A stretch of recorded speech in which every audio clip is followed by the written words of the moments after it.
السلام عليكم ورحمة الله وبركاته. رجعنا لكم تاني ومبروك للأهلي الفوز ب3 أهداف نظيفة على الترجي التونسي. نسر الأهلي حلق في سماء رادس زي ما توقعنا، وطبعا طلع الباشا الغندور بندق. الترجي وحش، الترجي أقل من العادي، الترجي لعب بدون حراس مرمى أو بدون حارس مرمى. طيب وأنت زعلان ليه؟ إيه اللي مزعلك؟ خليك في خيبتك أحسن، خليك في خيبتك.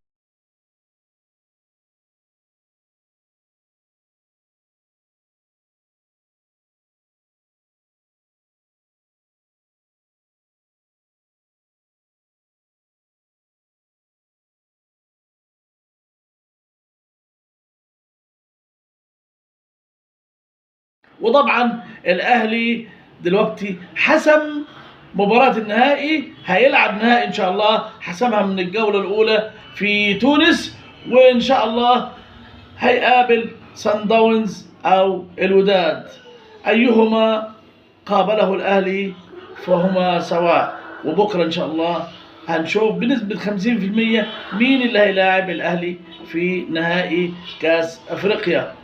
الاهلي زعيم وهيفضل طول عمره زعيم.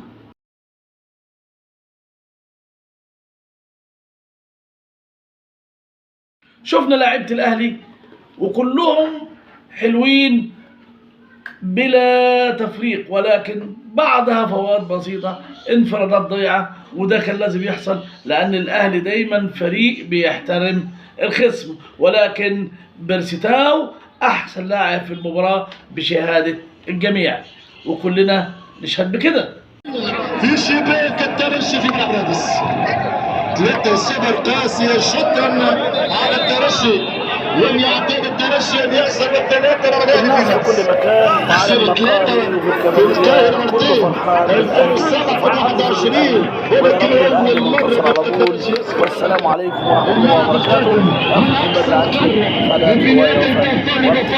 من بلاد مانديلا، من بلاد ستيف بيكو، هذا الكورنر فريق دولي الهدف الأول السباقية للسابع الفريق